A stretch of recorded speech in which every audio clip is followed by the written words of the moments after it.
오늘 같이 함께 할 하나님 말씀은 복 있는 사람은 이라고 하는 제목으로 우리 시편 1편 말씀을 같이 살펴보도록 하겠습니다. 저희는 시편을 좀 같이 한번 이렇게 묵상해 볼 생각을 하게 되었는데요. 이 시편을 시작하는 시편 1편의 제목이 복 있는 사람은 이라고 하는 말로 시작되고 있습니다. 이 시편이 1편부터 150편이라고 하는 이 성경 전체에서 가장 긴데요. 이 150개의 시편들이 모여 있는데 이 모여 있는 모든 시편의 첫 문장이 복 있는 사람은 이라고 되어 있다는 거죠. 이건 뭐냐면 이 시편 1편의 제목이 이 복 있는 사람이 아니라 시편 1편부터 150편의 모든 이야기가 실제 복 있는 사람들이 부르는 노래, 복 있는 사람들이 부르는 찬양, 복 있는 사람들이 가지고 있는 마음의 아픈 것들에 대한 토로라고 생각하시면 된다는 겁니다.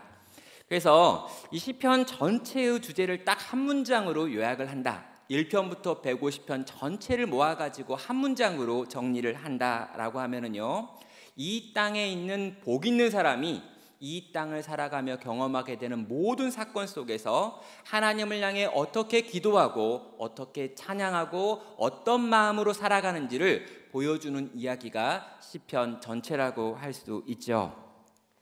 자, 복 있는 사람, 이 복 있는 사람이 과연 누구고 또 어떤 사람이길래 이 복 있는 사람들은 이렇게 하나님께 나아갈 수 있는가라고 하는 질문을 가지고 오늘 이 시편을 보시면 되겠습니다. 지금 저희는 이 코로나라고 하는 상황들을 꽤 오랫동안 경험하고 있습니다. 그리고 이런 상황을 꽤 오랫동안 더 가야겠다라는 생각을 합니다. 금방 끝났으면 좋겠다라고 생각을 했고요. 처음에는 한 2주, 3주 지나면 문제가 해결되겠지라고 생각을 했습니다. 그래서 아주 호기롭게 제가 이렇게 결단을 했죠. 이렇게 상황이 긴박하고 이렇게 어려운 상황이 발생을 하면 담임 목사가 뭔가 이렇게 본을 보여야 되지 않겠느냐, 그러면서 저희 교육자들에게 새벽 기도도 제가 다 하고 금요 기도에도 제가 다 하고 주일도 다 하면서 우리 성도들과 함께 이 길을 막 달려가 보자 이렇게 이야기를 했습니다. 근데 이게 길어지니까 설교를 여러 번 하는 게 이렇게 힘들다는 걸 최근 또 느끼고 있습니다. 그러면서 제가 시편을 우리 성도님들과 아침에 이렇게 묵상하면서 이 시편을 가지고 새벽에 말씀을 나눴는데요. 이 시편에 있는 내용 하나하나가 제 마음 가운데 또 함께 기도하는 우리 성도들 가운데 얼마나 귀한가라는 것들을 경험하게 되었습니다. 정말 어려운 사람들, 힘든 사람들, 마음이 아픈 사람들, 하나님 외에 답이 없어 하나님을 향해 나아가 부르짖는 자들에게 하나님께서 어떻게 위로하시는지를 이 시편을 묵상하면서 느꼈던 거죠. 그래서 이 몇 편의 시를 좀 뽑아가지고요, 우리 성도님들과 이 주일 예배 시간을 통해 가지고 같이 나누면서 시인의 고백의 내용이 무엇이고 하나님이 주신 위로의 내용이 어떤 것인지를 같이 살펴보며 이 어려움의 때를 함께 지나가면 좋겠다라는 생각을 했고, 그것이 시편 설교가 된 겁니다. 특별히 오늘 시편 1편을 여러분과 함께 나누게 되었는데요. 이 복 있는 사람은 이라고 하는 이 표현 자체가 여기 계신 모든 성도님들, 그리고 영상으로 함께 하시는 모든 분들에게 동일한 표현이다, 또 나를 향한 표현이다 라고 하는 걸 기억하시면 좋겠습니다. 복 있는 사람이 누구냐라고 하면은요, 힘들고 어렵고 답답한 마음이 되고 사람들이 내 이야기를 전혀 들어줄 것 같지 않은 그런 때에 하나님을 향하여 입을 열 수 있는 사람이 복 있는 사람입니다. 여러분, 정말 답답하고 막막한데 누구를 향해 찾아가서 하소연할 수 없을 때 우린 절망하는 거예요. 누구를 향해 말해도 내 말을 들어줄 사람이 없다, 누구를 향해 찾아가서 사정을 해도 내 이야기 들어줄 사람이 없다라고 할 때 우리는 비참합니다. 그런데 하나님께서는 우리에게 복 있는 자라고 부르시면서 너는 어느 때건 나를 향해 와서 입을 열어 네 마음 가운데 있는 걸 말하면 나는 듣겠다 하셨다는 거죠. 여기 계신 모든 성도님들, 또 영상으로 함께하는 우리 모든 성도님들 다 복 있는 사람들입니다. 그래서 우리는 이 복 있는 사람이 부르는 시편에 있는 고백을 하나님께 가지고 나갈 수 있고요, 하나님이 이 시편의 기자들에게 주시는 은혜를 우리도 경험하고 누리고 힘낼 수 있다는 거죠. 이 시편에 있는 모든 이야기가 나의 이야기로 들려지기를 주님의 이름으로 축원합니다. 이 고백을 나의 고백으로, 이 위로를 나의 위로로 받아들일 수 있는 모든 나눔교회 성도 되시기를 주의 이름으로 축원합니다. 자, 시편 1편으로 좀 들어가 가지고요, 우리가 이 시편 1편에 나와 있는 이 개념들, 이것들을 이해하려면 꼭 해야 될 작업 중에 하나가, 여기 나와 있는 이 복 있는 사람에 있는 복이라고 하는 단어가 과연 뭘 의미하느냐라고 하는 것에 대하여 정리를 하는 것입니다. 한국 민족문화 대백과 사전에 보면은요, 이 복을 이렇게 정의하고 있습니다. 삶에서 누리는 큰 행운과 오붓한 행복이라고 하는 단어입니다. 그러니까 이렇게 정의하는 거죠. 복이 무엇입니까? 삶에서 누리는 큰 행복 또는 오붓한 행운들을 의미할 때 이걸 복이라고 말한다라고 우리 한국 민족들은 정의를 했다는 거죠. 얼마나 좋습니까? 우리 삶에서 누리는 큰 행운, 또 이 오붓한 행복, 이게 뭔지 잘 모르겠어요. 오붓한 행복은 뭘까 잘 모르겠지만 아무튼 느낌은 되게 좋습니다. 큰 행운, 오붓한 행복, 이게 복이다라고 우리 민족은 이렇게 정리를 했다는 거죠. 여러분, 우리 민족은요, 이 복이라는 단어를 굉장히 좀 좋아합니다. 우리 민족과 거의 비슷하게 복자를 좋아하는 데가 아마 중국이 아닐까 생각합니다. 곳곳에 복이라고 하는 글자가 붙어 있으니까요. 여러분, 우리 민족은요, 새해 복 많이 받으세요 라고 하는 인사를 너무너무 좋아합니다. 적어도 제가 태어나면서 이제까지 매년 2번은 꼬박꼬박 새해 복 많이 받으세요 라고 하는 인사를 받았고, 또 그런 인사를 했습니다. 그럼 1년에 한 번 하는 것도 아니로 꼬박꼬박 정기적으로 2번씩 하는 인사가 새해 복 많이 받으십시오 라고 하는 인사였던 거죠. 왜 그렇습니까? 우리에게 복은 너무나 중요하고 서로에게 복을 나눠준다는 건 너무너무 중요한 축복의 내용이 되기 때문입니다. 자, 그렇듯 우리는 복을 중요하게 생각하고 복을 나누는 것을 좋아하는 민족입니다. 그러다 보니까 우리가 이미 복에 대한 개념을 가지고 있기 때문에 성경 속에 나와 있는 어떤 복이라고 하는 단어를 보면 우리가 이미 가지고 있는 생각으로 이 성경 속에 있는 복을 이해해버립니다. 어떻게 해요?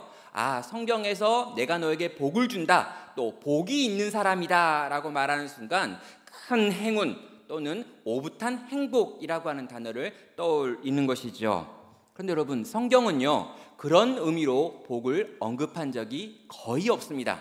물론 아주 잠깐 그런 복들이 나와 있긴 합니다. 그러나 구약 성경 전체를 살펴보면요, 우리가 생각하는 개념으로 복을 말하는 경우를 거의 찾아볼 수 없다는 거예요. 그렇다면 성경이 말하고 있는 복은 과연 무엇인지, 여기 나와 있는 이 복 있는 사람이라고 할 때 이 복 있는 사람의 복의 의미가 무엇인지를 성경을 통해서 같이 정리를 해야 한다는 것이죠.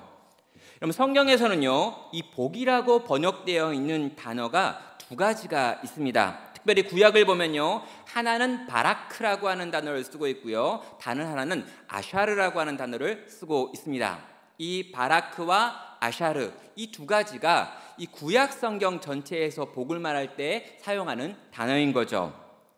먼저 이 바라크라고 하는 단어를 보면은요, 구약 성경 전체에서 이 400회가 넘게 쓰여지고 있는 아주 많이 쓰이는 단어입니다. 그런데 이 단어의 뜻은 뭐냐면요, 인간의 선행과 관계없이 창조주 하나님께서 그 큰 긍휼과 자비를 인하여 인간의 산업과 후손과 육체에게 내려주시는 복이다라고 설명을 하고 있습니다.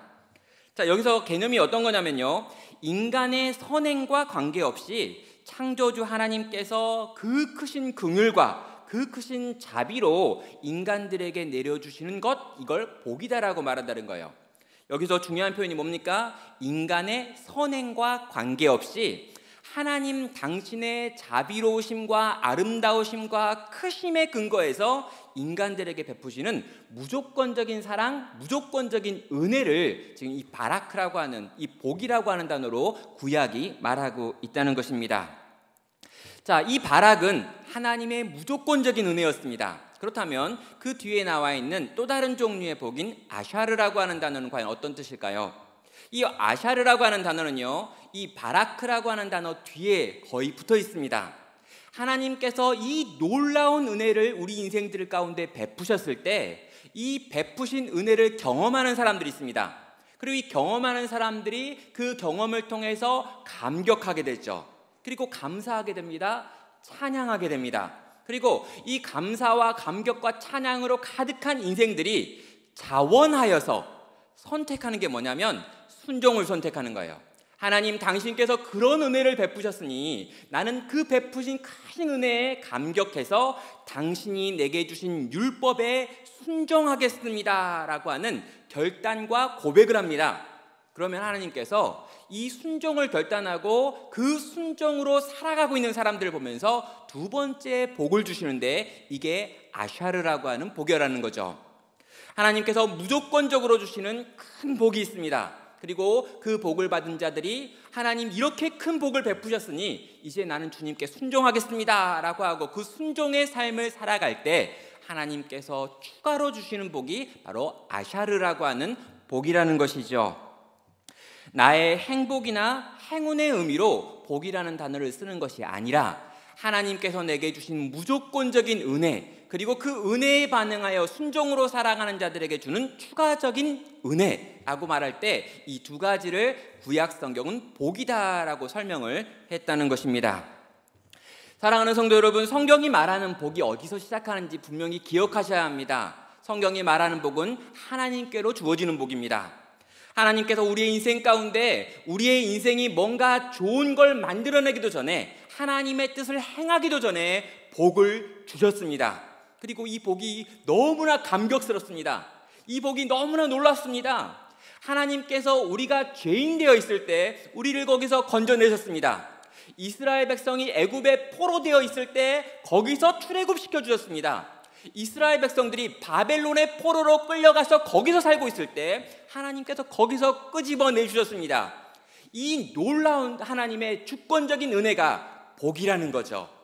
그리고 이 복을 경험한 사람들, 이 복을 맛본 사람들이 오 하나님, 이 놀라운 은혜를 내게 베풀어 주셨사오니 나는 가만히 있을 수가 없습니다. 나는 멈춰 있을 수가 없습니다. 나는 가만히 좋아하며 웃고 즐길 수가 없습니다. 그러니 하나님, 내게 주신 당신의 법에 나는 순종하겠습니다 라고 고백하고 그 삶을 살아가는 거예요. 그럼 하나님 어떻게 합니까? 그 율법을 지키고 하나님의 법에 순종하며 하나님의 뜻을 위하여 살아가고 있는 자들에게 또 한 번의 복을 부어준다는 거죠. 이게 두 번째 복, 아샤르라고 하는 복이었습니다. 오늘 이 시편에 사용되고 있는 복이 그럼 어떤 걸까라고 물어봐야죠. 여러분, 이 시편 1편에 나와 있는 복은 아샤르라고 하는 단어입니다. 그러니까 하나님의 법에 순종하여 살아가는 자들에게 하나님께서 부어주시는 복, 그리고 그 복을 받은 사람들, 그것이 바로 우리들이고 시편에 있는 고백으로 하나님께 나아가는 사람들이다라는 것이 시편 1편의 복 있는 사람의 내용이 되는 것입니다. 사랑하는 성도 여러분, 하나님께서 이미 우리 가운데 주신 복을 다시 한번 기억하시길 바랍니다. 여러분, 우리는요 이미 이 바라크라고 하는 하나님이 이미 우리의 인생 가운데 부어주신 복을 경험한 사람입니다. 예수 그리스도께서 우리를 위하여 십자가에 달려 죽으셨습니다. 우리의 죄를 그분이 사하셨습니다. 허물과 죄로 죽었던 우리들 가운데 하나님께서 큰 은혜를 베풀어 주셨습니다. 그리고 그 은혜가 내 안에 있고 내가 그 은혜를 누려서 생명을 소유한 자가 되었죠. 이게 바라크라고 하는 은혜, 이 바라크라고 하는 복을 받은 우리 모두의 모습입니다. 그렇다면 여러분, 그 놀라운 은혜를 받은, 그 놀라운 사랑을 받은, 그 놀라운 복을 받은 우리는 이 땅을 어떻게 살아야 되는 걸까요? 여러분, 그냥 그 복을 받고 기뻐하고 끝낼 수 없는 겁니다. 정말 예수가 나를 위해 죽으셨고 그분이 나를 그렇게 사랑하셨다라고 하는 걸 여러분 아신다면, 정말 그걸 고백한다면, 정말 그것을 기뻐하고 감사하다면 우리는 그분의 뜻이 무엇인 줄 묻게 되고 그분의 뜻대로 행하여 살고 싶은 마음이 있다는 거죠. 그리고 그 마음으로 우리가 순종하여 살아갈 때 하나님께서는 우리의 인생 가운데 두 번째 복인 이 아샤르라고 하는 복을 주신다는 겁니다. 여기 계신 우리 모든 성도님들이 이 아샤르의 복까지 누리고 경험할 수 있기를 주님의 이름으로 축원합니다.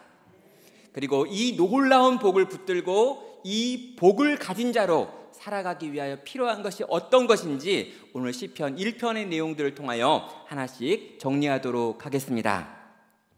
자, 시편 1편에 있는 내용으로 들어가 보면은요, 이 복이 있는 사람이 가지고 있는 중요한 특징이 무엇인지를 1절과 2절은 보여주고 있습니다. 1절은 말합니다. 복 있는 사람은 악인들의 꾀를 따르지 아니하며 죄인들의 길에 서지 아니하며 오만한 자의 자리에 앉지 아니하고 라고 말하며 이 3번 아니다 라고 하는 말하고 있습니다. 그럼 복 있는 사람은, 정말 주님 뜻대로 살고 싶은 사람은 절대로 이렇게 안 산다라고 말해요. 3가지를 말합니다. 악인들이 가지고 있는 꾀를 쫓지 않는다고 이야기합니다. 죄인들이 걸어가고 있는 길을 걷지 않는다라고 말합니다. 3번째로 오만한 사람들이 앉아있는 그 자리에 앉으려고 애쓰지 않는다라고 선언하고 있습니다. 왜 그런 걸까요? 여러분, 하나님의 무조건적인 사랑을 경험했습니다. 하나님의 크신 은혜를 맛봤습니다. 여러분, 하나님의 그 크고 놀랍고 위대한 사랑을 내가 경험했어요. 예수님이 나를 위해 죽으셨습니다. 여러분, 그걸 알아요. 여러분, 그걸 알고 그걸 경험한 사람은요, 여러분, 이 악인들의 꾀를 따르는 게 싫어지는 거예요. 악인들, 하나님을 믿지 않는 사람들이 머리를 굴려서 만들어 놓은 그 길에 서고 싶지 않은 거예요. 그리고 어떻습니까? 자기가 자기의 인생의 주인이 되어 앉아있는 그 오만한 자의 자리에 앉을 수가 없는 거예요. 왜요? 그 자리는 우리 주님이 앉아야 될 자리니까요. 성도 여러분, 우리는요, 죄가 있고 그 죄와 내가 막 치열하게 싸워가지고 이 죄가 있는데 이 죄가 막 너무 달콤해가지고 내가 그 막 죄를 따라가려는데 이 마음과 싸워야 한다고 생각하는데, 지금 이 시편 1편에 1절에 나와 있는 고백은 뭐냐면, 복이 있는 사람은 이런 게 싫다라는 거예요. 복이 있는 사람은, 정말로 예수님이 내 마음 가운데 있는 사람은 이 죄인들이 만들어내는 꾀가 너무 싫은 거예요. 이 악인들이 만들어 놓는 길이 아무리 빨리 가는 길이라 할지라도 이 길에 서 있는 자기를 그릴 수가 없는 겁니다. 그리고 오만한 자가 오만한 자리에 앉아가지고 자기의 인생의 주인이 되어 살아가고 있는 그 모습을 보면 도무지 이해가 안 된다는 거죠. 그래서 복 있는 사람들은 그런 길들을 피합니다. 그런 길에 서지 않습니다. 그런 자리에 앉지 않는 거죠. 그런 이야기를 듣고 그런 이야기에 마음이 흔들리고 요동하지 않는다는 거예요. 여러분, 그 일이 어떻게 일어나는 걸까요? 그는 복이 있을 뿐만 아니라 주님의 율법을 주야로 묵상하고 있기 때문에 나타납니다.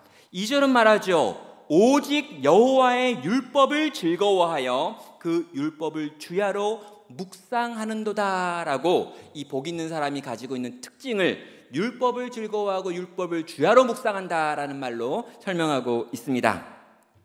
여러분, 이 율법을 즐거워한다, 또 이 율법을 주야로 묵상한다라고 하는 말의 의미는 무엇일까요? 이 표현 역시 여러 오해가 많습니다. 그래서 율법을 즐거워하고 율법을 주야로 묵상해야 되는 것, 이게 성도의 살아가는 삶의 방식이구나, 어떻게 할까? 그래서 만들어진 여러 가지 방법들이 있는데, 암송이라고 하는 게 있습니다. 성경을 많이 내가 암송을 해야지. 그래서 쉬는 시간마다 암송하고, 또 이렇게 걸어다니면서 암송하고, 운전하면서 암송하고, 곳곳에 말씀 스티커를 붙여놓고 계속해서 말씀을 묵상하는 인생이 돼야겠다라고 생각하는 분도 있습니다. 또 어떤 분들은 매일 아침에 성경을 읽으면서 이 본문을 떠올립니다. 복 있는 사람은 주야로 말씀을 묵상하는 사람이니까 아침과 저녁에 시간을 떼가지고 말씀을 읽어야겠다라고 생각하는 분도 있죠. 여러분, 거의 모든 성경을 강조하는 단체마다 다 이 구절을 맨 위에 올렸습니다. 그래서 이 주야로 말씀을 묵상해야 된다, 말씀을 즐거워해야 한다라고 하는 말을 근거로 해서 성경을 연구하는 사람들도 있고요, 또 큐티 운동을 하는 분들도 있고요, 또 암송 운동을 하는 분도 있고요, 또 필사 운동을 하는 분도 있습니다. 다양한 방식으로 어떻게건 이 말씀을 주야로 묵상하는 사람들, 이 말씀을 즐거워하는 사람이 되어야겠다라고 하는 훈련의 방법들을 만든 거죠. 그런데 여러분, 성경을 열심히 읽고 또 준비하고 공부하고 외우고 쓰고 하는 이 모든 것들은 다 좋은 것들입니다. 그런데 오늘 이 시편 1장 1편 2절에 나와 있는 요 구절을 이렇게 설명하면 안 되는 이유가 하나 있죠. 뭐냐면 여기 이 율법이라고 번역되어 있는 단어는 토라라고 하는 원어 단어입니다. 이 토라라고 하는 원어의 단어는 일반적으로는 모세 오경을 의미하고요, 조금 더 확대하면 성경 전체, 하나님이 주신 계시의 말씀을 다 의미할 때 이 토라라고 하는 단어를 사용합니다. 여러분, 성경 몇 구절을 암송한다, 또 날마다 어떤 분량을 가지고 내가 성경을 큐티하고 있다, 또 내가 성경을 적고 있다라고 하는 게 아니라 지금 이 토라라고 하는 모세 오경, 하나님의 말씀 전체를 나는 즐거워하고 하나님의 말씀 전체를 나는 아침부터 밤까지 늘 생각하며 살아갑니다 라고 하는 표현이 이 복 있는 사람이 가지고 있는 특징이라는 거죠. 자, 이게 도대체 무슨 말일까요? 이걸 우리의 삶 가운데 적용한다면 또 어떻게 적용하는 걸까요? 여러분, 하나님의 말씀을 다 즐거워하는 거예요. 여러분, 하나님의 말씀 전체를 나는 굉장히 즐거워하는 사람인 겁니다. 하나님의 말씀에 어떤 구절들을 즐거워하는 게 아니라 하나님이 내게 주신 모든 말씀을 다 기뻐하는 거예요. 심지어 요한계시록이라든가 레위기라든가 또 곳곳에 있는 내가 한 번도 읽어본 적 없는 것 같은 이름이 나오는 바로 거기, 뭐 오바댜 뭐 이런 거 있잖아요. 이렇게 평생에 한 번도 못 들어본 것 같아, 성경에 있긴 있나? 이런 것들 있잖아요. 이 전부를 나는 즐거워하고 있습니다. 그리고 이 전부를 나는 주야로 묵상하고 있어요. 이게 무슨 말일까요? 여러분, 이 성경 전체가 우리에게 요구하시는 모든 것들을 나는 가지고 품고 그것을 가지고 세상을 살아가고 있습니다 라고 하는 표현이 여기 나와 있는 이 2절의 표현이 되는 것입니다. 그럼 성경을 여러 번 읽었다, 또 직접 손으로 썼다, 말씀 구절을 많이 외우고 있다 라고 하는 것이 아니라 하나님의 말씀 전체가 내 삶 가운데 원하고 바라는 것이 무엇인지를 듣고 내가 하루하루의 모든 삶을 살아가면서 그분께 묻고 들으며 살아가는 사람입니다 라고 하는 고백이 내가 여호와의 율법을 즐거워하고 그것을 주야로 묵상합니다 라는 말의 진정한 의미가 되는 것입니다. 여러분, 하나님이 나에게 뭘 원하시는가? 여러분, 물어보십니까? 하나님이 이 말씀을 통해서 내게 가르치는 생각이 어떤 건가? 라고 여러분 질문하고 계십니까? 아침에 일어나서 오늘의 일정표를 바라보면서 이 일정 안에서 하나님이 내게 기뻐하시는 뜻이 무엇입니까? 라고 묻고 이 일정 하나하나들 가운데 하나님의 선하신 뜻과 계획을 묻고 듣고 그대로 행하려고 하면서 하루를 사셨는가? 라고 하는 질문이죠. 성도 여러분, 우리는요, 성경을 많이 알면서 하나님의 뜻과 무관하게 살아갈 수 있는 놀라운 능력이 있습니다. 여러분, 아침에 성경을 열심히 큐티해 놓고 큐티한 말씀과 무관하게 하루를 살 수 있는 능력이 있어요. 심지어 여러분, 설교를 듣고 은혜를 많이 받고 눈물을 펑펑 쏟아놓고 당장에 그 설교를 들은 다음에 집에 가가지고 그 설교와 전혀 무관한 오후 시간, 저녁 시간을 보낼 수 있다는 것입니다. 심지어 말씀을 가르치고 전하는 저도 그럴 수 있죠. 정말 놀라운 말씀을 전했습니다.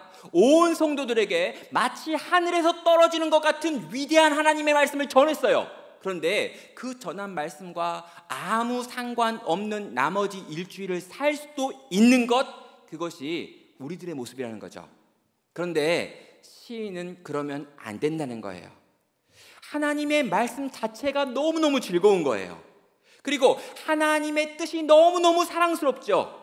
그리고 그 뜻이 무엇인 줄 찾고 그 뜻이 내게 들려지면 그 뜻을 가지고 하루하루 한 시간 한 시간 나의 모든 선택, 나의 모든 관계, 나의 모든 일 가운데 그 하나님의 말씀을 적용하는 삶을 살아가는 사람, 바로 이 사람이 여호와의 말씀을 즐거워하고 그 말씀을 주야로 묵상하는 복 있는 사람의 모습이 된다는 것입니다.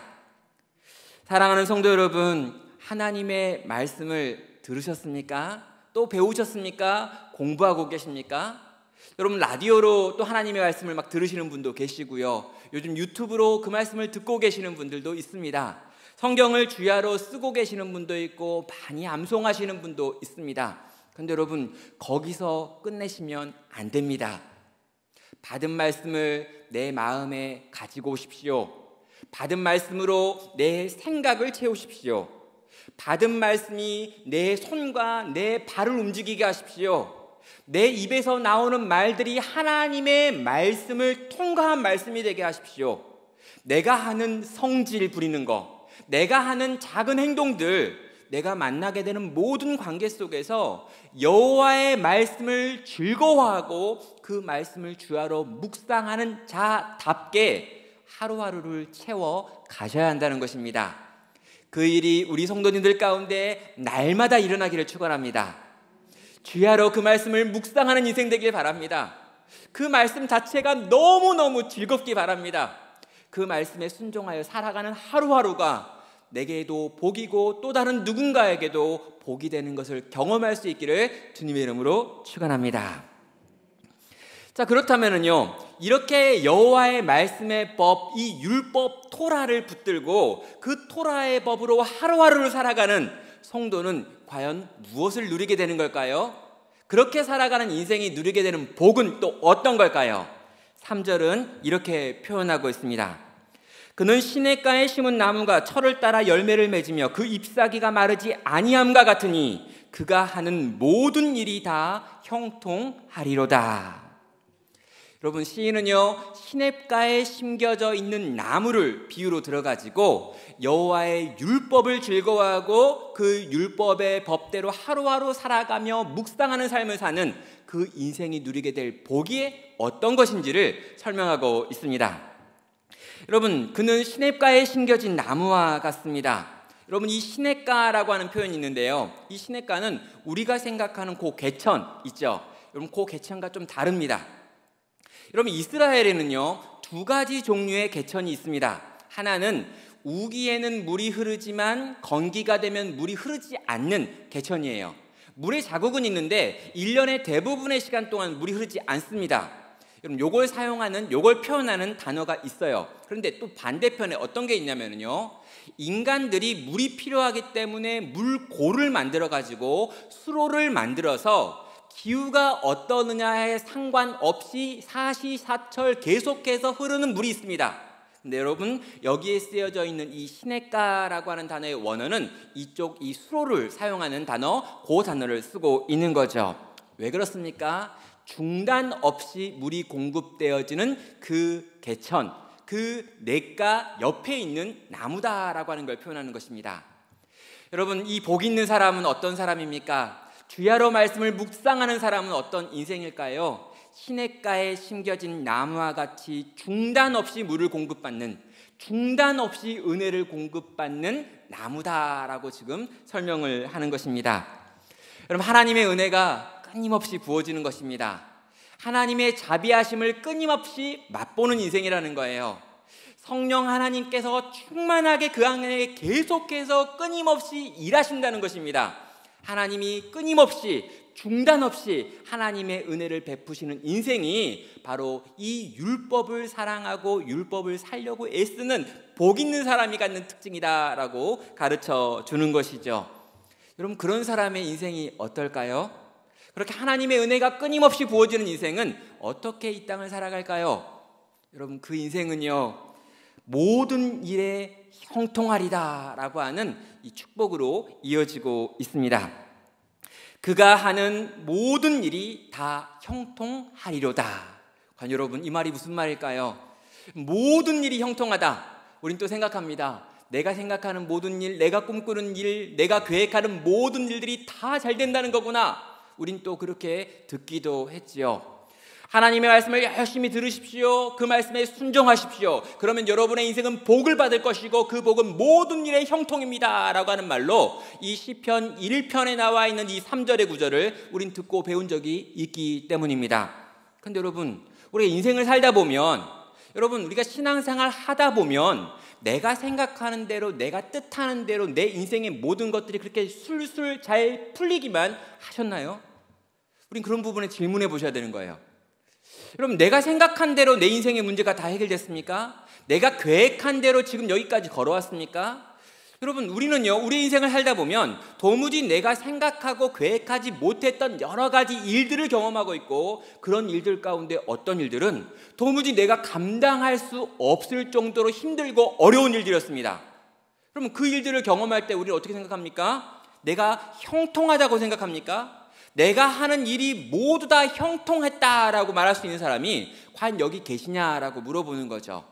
아마 여기 계신 모든 분들은요, 내가 그렇게 형통했는가라고 물을 때 내가 형통하지 못했던 것 같다라는 생각을 하게 됩니다.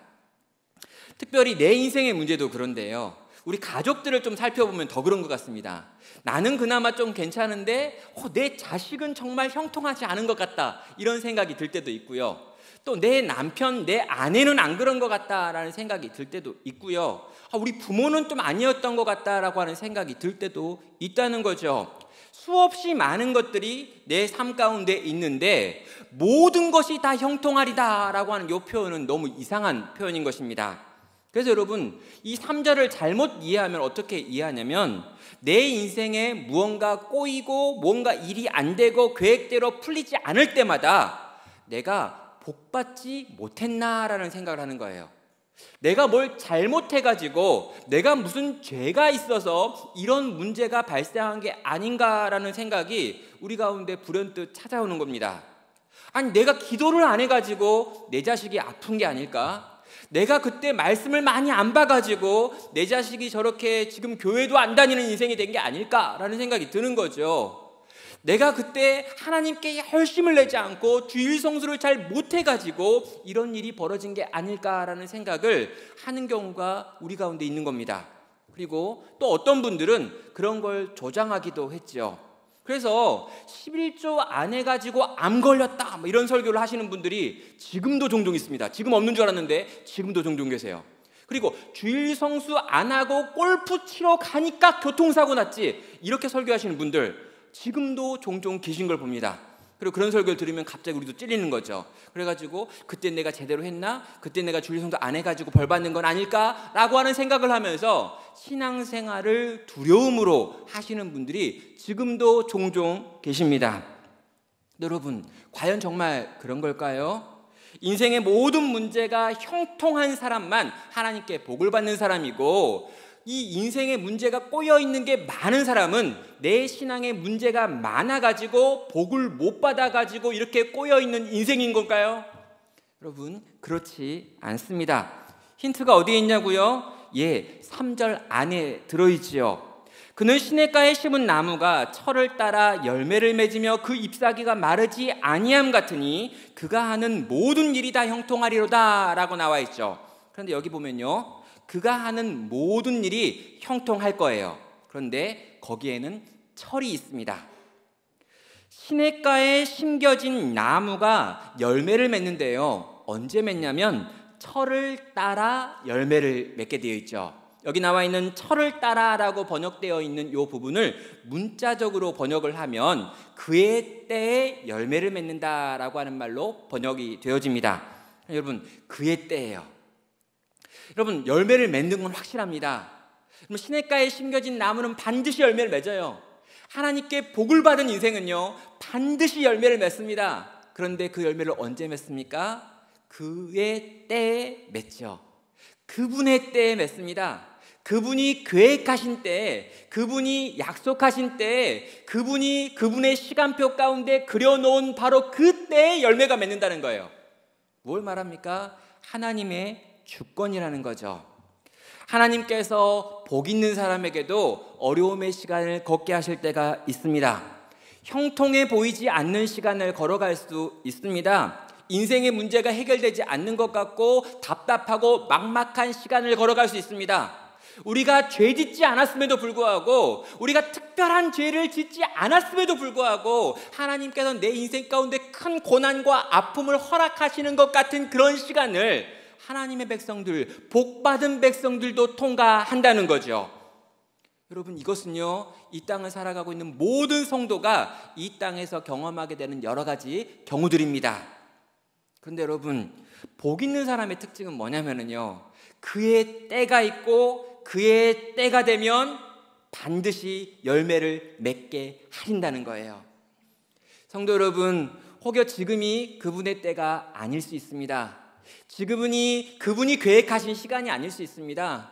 지금 내가 경험하고 있는 이 고난과 고통의 시간들, 지금 내가 맛보고 있는 인생의 쓴물과 같은 시간들, 이 시간들은요, 그분의 때가 아직 오지 않았기 때문에 지금 통과해가는 슬프고 힘들고 어려운 과정일 수 있다는 거죠. 복 있는 사람도 그 때를 통과합니다.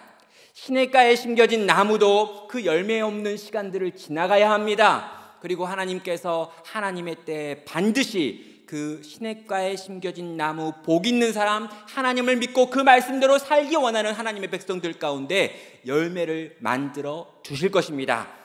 그 열매를 만드실 주님을 소망하며 그분의 때를 기다리며 믿음으로 인내하며 이 때를 살아갈 수 있는 우리 모든 성도 되시기를 주님의 이름으로 축원합니다. 자, 그렇다면은요, 이 복 있는 사람은 반드시 열매를 맺어요. 그분의 때가 되면. 근데 여러분, 반대편에 누가 있을까요? 복 없는 사람이 있겠죠. 그 복 없는 사람들은 그럼 어떻게 되는 걸까요? 4절부터 5절에 보면 복 있는 사람의 반대편에 있는 그 복이 없는 사람들에 대한 이야기들이 나와 있습니다. 4절 5절은 이렇게 말합니다. 악인들은 그렇지 아니하며 오직 바람에 나는 겨와 같도다. 그러므로 악인들은 심판을 견디지 못하며 죄인들이 의인의 모임에 들지 못하리로다. 여러분, 신기한 게 있습니다. 그럼 복 있는 사람의 반대편에 복 없는 사람들이 나올 것 같은데, 복 없는 사람들이 있어야 될 바로 그 자리에다가 악인들이라고 설명하고 있는 거죠. 그렇다면 여러분, 여기 나와 있는 악인들도 우리가 생각하고 있는 악인, 악한 일을 한 사람들이 아닌 겁니다. 하나님의 복이 없는 사람들, 그 복을 갖지 못한 모든 사람들이 다 악인 거죠. 여러분, 이 개념이 세상에서는 이해할 수 없는 개념인데 우리는 붙들고 있는 개념입니다. 여러분, 예수 그리스도라고 하는 하나님의 크신 복을 누리고 있지 못하는 사람들, 예수님을 주로 인정하고 고백하고 믿고 그분이 나의 인생의 주님이니 내가 그분을 따르겠습니다 라고 하는 영접하지 못한 인생들을 우리는 죄인이라고 부르는데요, 시편에서는 그들을 악인으로 설명하는 것입니다. 이 악인들에게는 복이 없습니다. 이 악인들에게는 예수님이 없습니다. 이 악인들이 나쁜 짓을 해가지고 악인이 되는 게 아니라 이 예수를 알지 못하기 때문에 악인들이 되는 것이고, 이 예수님이 없기 때문에 하나님의 심판대 앞에 서게 된다는 것이죠. 하나님이 없는 삶, 예수 그리스도가 없는 삶, 하나님이 주시는 첫 번째 복을 누리지 못해본 그들의 인생의 결국이 무엇인지 오늘 본문 4절과 5절은 보여줍니다. 그들의 인생은 바람에 날아가는 겨와 같습니다. 하나님의 심판에 견딜 수가 없습니다. 하나님의 백성들인 의인들과 함께 한 자리에서 영원한 복을 누리고 그 복 가운데 거할 수 없는 자들인 것이죠. 그들은 바람에 나는 겨와 같은 허무한 인생으로 이 땅에 있는 모든 시간들을 써버릴 것이다 라고 말하고 있습니다. 여러분, 바람에 나는 겨가 어떤 걸까요? 여러분, 여기에 겨가 있습니다. 그런데요, 이 겨는요, 이 쌀에 알맹이가 없는 쭉정이를 의미하고 또 그 안에 알맹이를 감지 못하고 있는 껍질을 의미합니다. 그런데 여러분, 이 껍질은요, 언뜻 보면 알맹이가 있는 것 같습니다. 여러분, 겉에서 보기만 하면요, 아, 이것도 알맹이가 있고 이 알맹이가 이제 사람들에게 먹어서 양분이 될 수 있는 거다라고 생각을 하는 거예요. 그런데 이 쭉정이, 이 겨를요, 이 채에 올려가지고 하늘을 탁 털면 바람이 불고 그 바람에 이 겨는 날아가고 알곡만 땅에 떨어지는 겁니다. 그래서 알곡은 따로 모으고 겨는 따로 제거되어지고 바람에 흩어져 없어지는 거죠. 여러분, 겉으로 보기에는요, 하나님을 믿지 않는 인생들도 괜찮아 보입니다. 겉으로 보기에는요, 어쩌면 하나님을 믿지 않는 인생이 하나님을 믿는 인생보다 더 나아 보일 때도 있어요. 와, 저 사람들은 저런 집에 사네, 저 사람들은 저런 차를 타네, 저 사람들은 저런 옷을 입고 저런 걸 들고 다니네 라고 말할 만큼 뭔가 화려한 많은 것들을 소유하고 그 소유한 것들을 가지고 즐기고 누리고 살아가는 것 같은 모습을 보여줄 때가 있는 겁니다. 언뜻 보면 그 사람들이 복을 받은 것 같아요. 그래서 우리는 그들을 보고요, 부러워하고 또 때로는 시기하고 또 나에게 이런 것이 없는데 라고 말하며 하나님을 원망하고 우리 부모님을 원망할 때도 있죠. 근데 여러분, 그것은 틀렸다는 것입니다. 잠시 잠깐은 실제 뭔가 있는 것 같아 보이지만 바람이 불면, 고난이 닥치면, 하나님의 심판의 때가 와서 하나님이 바람을 후 부시면 다 날아가 흩어져 사라지는 것이더리다 라고 그들의 인생의 허무함을 시편은 이렇게 우리에게 들려주는 것이죠. 성도 여러분, 제 눈에도요 큰 집이 보입니다. 여러분, 저는 큰 집이 안 보일 줄 알았습니까? 저도 큰 집이 보여요. 여러분, 제 눈에도요 큰 차가 보입니다. 여러분, 막 메이커가 가끔 보일 때가 있습니다. 뭐 옷은 잘 모르겠고 가끔 막 좋은 걸 막 들고 다니는, 막 좋은 컴퓨터 이런 걸 들고 다니는 보면 와, 저거 참 좋은 거다 이런 막 들 때가 있습니다. 여러분, 제 눈에도요 좀 이러이러한 사람들은 참 부럽다라고 여겨질 만한 좋은 스펙을 가진 사람들이 보일 때가 있습니다. 여러분, 그런 게 보이면 여러분 어떡하십니까? 여러분도 부럽지 않으신가요? 저런 복을 받다니, 저런 부모를 만나다니, 저런 기회를 얻다니, 저런 인맥을 가지고 있다니, 저런 학력을 가지고 있다니 라고 생각하며 부럽기도 하고 시샘이 날 때도 있고 또 내 자신의 모습이 초라하고 작게 여겨질 때도 있을 거라고 생각을 합니다. 여러분, 그럴 때 우리는 어떻게 해야 되는 걸까요? 여러분, 의인의 형통과 악인의 결국이 어떠한지를 생각해야 하는 것입니다. 하나님께서 우리에게 말씀을 주신 이유가 이거예요. 하나님의 말씀을 받았습니다. 이 말씀을 그냥 외우고 끝내는 게 아니라 내가 경험하는 모든 상황 가운데 그 말씀을 가지고 와서 그걸 가지고 생각하는 거예요. 내 눈앞에 지금 아주 부러워 보이는 어떤 일이 벌어졌습니다. 하나님을 믿지 않는 인생이지만 이 세상의 복이란 복은 다 가지고 있는 것 같은 사람을 만났습니다. 내 마음 가운데 부러움과 시기가 올라오고 원망이 올라오고 있습니다. 그때 이 말씀을 떠올리고 이 말씀으로 내 생각을 다스린다는 거죠. 어떻게 해요? 아, 그래, 내가 눈으로 보기에 저것들은 너무너무 훌륭해 보이지만 저것들은 바람에 나는 겨와 같은 거야. 하나님의 바람이 불면 하나도 남겨지지 않을 것들이야. 그리고 바람에 날려가서 저쪽에 모여있으면 단 한 번 불쏘시개로 쓰여지는 인생들이지, 내가 저 인생들을 부러워한다고? 와, 말도 안 돼. 내가 지금 보기에는 좀 쭉덩이 같아 보여도, 보기에는 별것 없는 것 같아 보여도 내 안에는 알맹이가 있어. 나는 복 있는 사람이야. 나는 바라크라고 하는 우리 주 예수 그리스도의 생명으로 새롭게 태어난 생명 있는 인생이야. 이 놀라운 인생이 저 아무것도 없는 허무한 인생을 부러워해도 되겠어? 난 부러워하지 않아.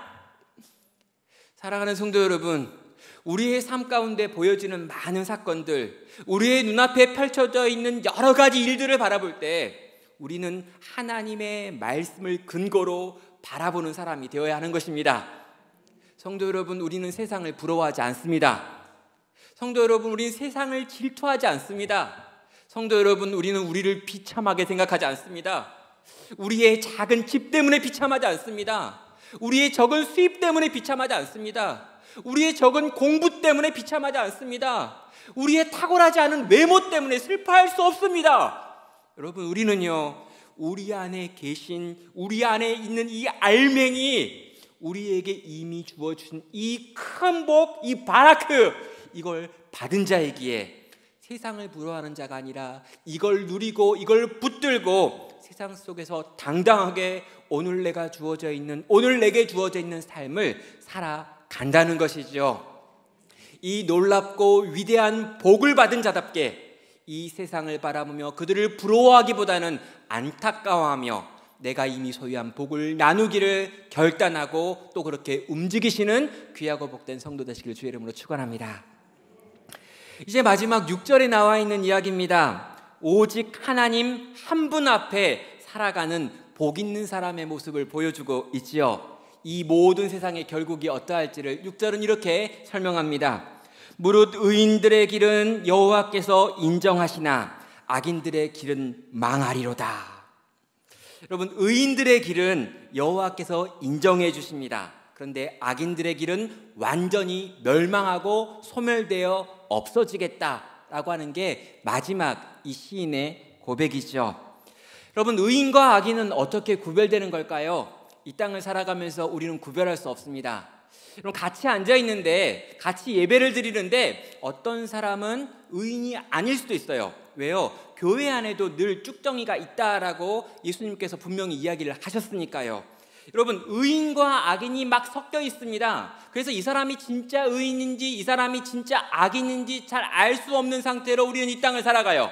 그런데 마지막 때가 되고 심판의 때가 되면 우리 하나님께서 이 둘을 아주 선명하고 명확하게 갈라내십니다.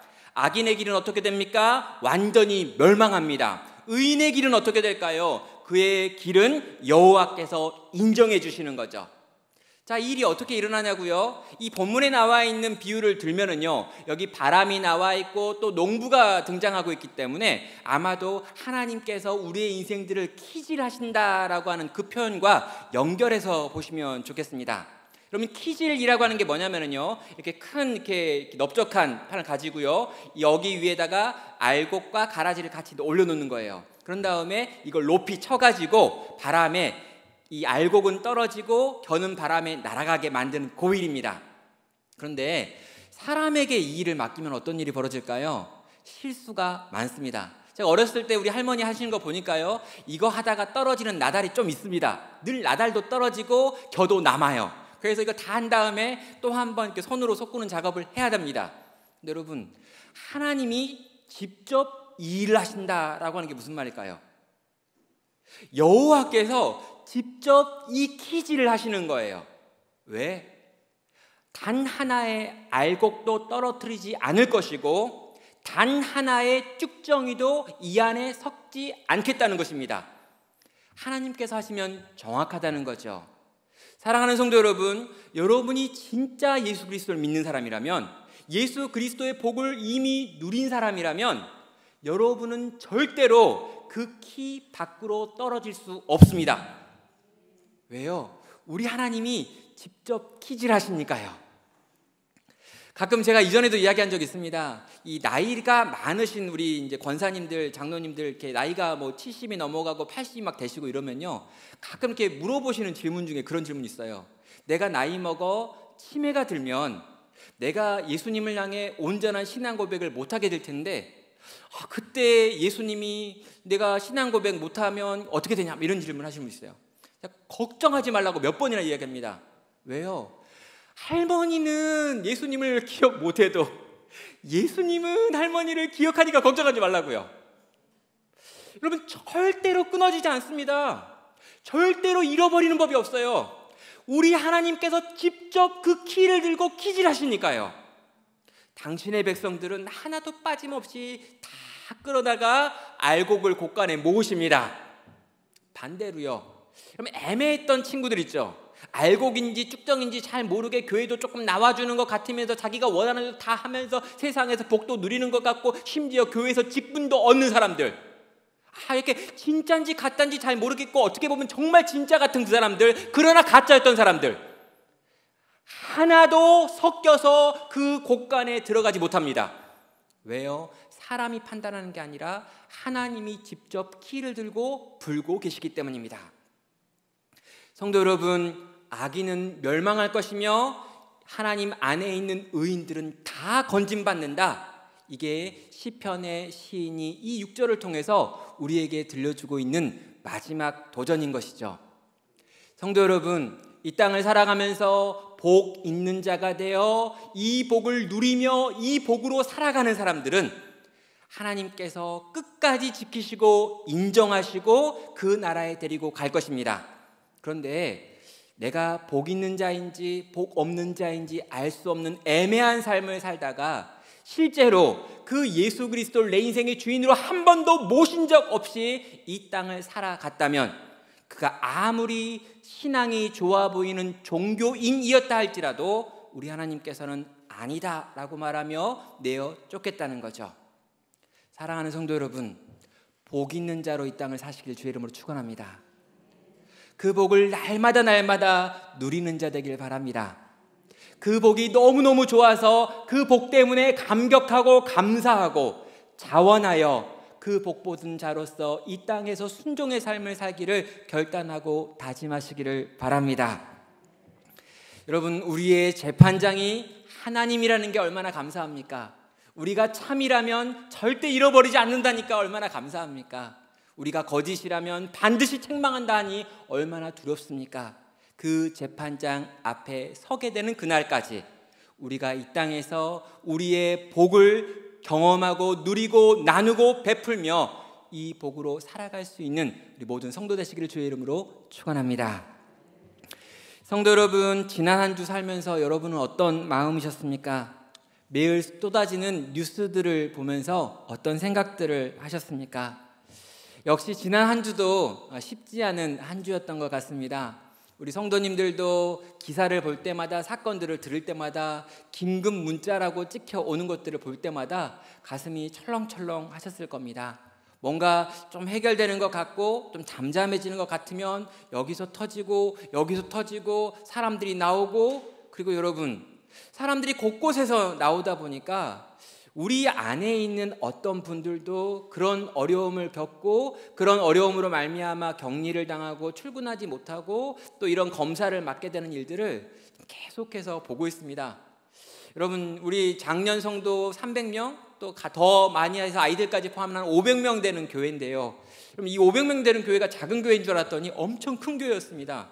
그럼 500명쯤 되니까요, 이렇게 저렇게 해가지고 어려움을 당하는 분들이 끊임없이 나오고 있습니다. 우리 아이가 다니고 있는 어린이집에서 확진자 가족이 나왔다 이래가지고 다 긴장하고 다 이렇게 어려워하고 또 울고 기도하는 그런 가정도 우리 가운데 있고요. 또 내가 일하는 직장 안에서 확진자가 나와가지고 다 격리를 당하고 또 검사를 받아야 되고 주변 사람들로부터 끊어서 살아야 되는 그런 분들도 우리 안에 나오고 있습니다.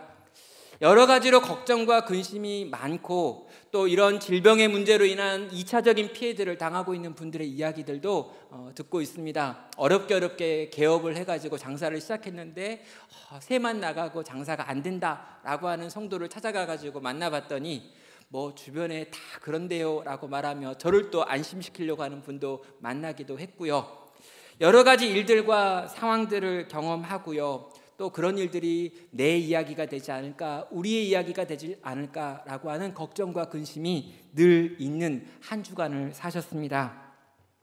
사랑하는 성도 여러분, 그렇게 어려운 이야기가 끊임없이 들리는 세상 속에서, 그리고 그 이야기가 남의 이야기가 아니라 언제라도 내 이야기, 언제라도 우리의 이야기가 될 수 있는 상황을 사시는 중에 우리는 어떤 마음과 어떤 생각을 가지고 살아야 하는 걸까요? 여러분, 수없이 많이 들려오는 세상의 뉴스 앞에서 우리는 마음을 붙들어야 합니다. 여호와의 율법, 하나님의 뜻, 하나님의 계획을 즐거워하고 그것을 주야로 묵상해야 합니다. 우리는 이 일의 전부를 알 수 없습니다. 우리는 내일 어떤 일들이 일어날지 알 수 없습니다. 우리는 우리 공동체 가운데 어떤 일들이 일어날지, 당장 다음 주에 우리가 모여서 예배를 드릴 수 있을지 없을지 모르겠습니다. 우리 성도님들 가운데 어떤 일이 일어날지 우린 지금 전혀 모릅니다. 그러나 사랑하는 성도 여러분, 흔들리고 바람에 날고 비틀거리고 요동하는 이 많은 세상 속에서 결코 흔들리고 요동하지 않는 유일한 것, 썩지 않는 유일한 것, 영원한 유일한 것이 있는데 하나님의 말씀이 여기 있는 거죠. 그렇다면 여러분, 이 말씀을 이번 한 주도 붙드시길 바랍니다. 이 말씀을 즐거워하시고 이 말씀을 품고 이 말씀으로, 이 말씀에 순종해서 또 한 주 또 하루를 믿음으로 발걸음을 옮기시고 중요한 선택들을 결정하시고 그렇게 움직이시고 살아가십시오. 우리 주께서 복받은 여러분을 복으로 채우실 것입니다. 우리 주님의 보호하심과 우리 주님의 지키심과 우리 주님의 돌보심을 또 한 주 경험하며 그렇게 믿음으로 살아가시는 복된 성도 되시기를 주님의 이름으로 축원합니다.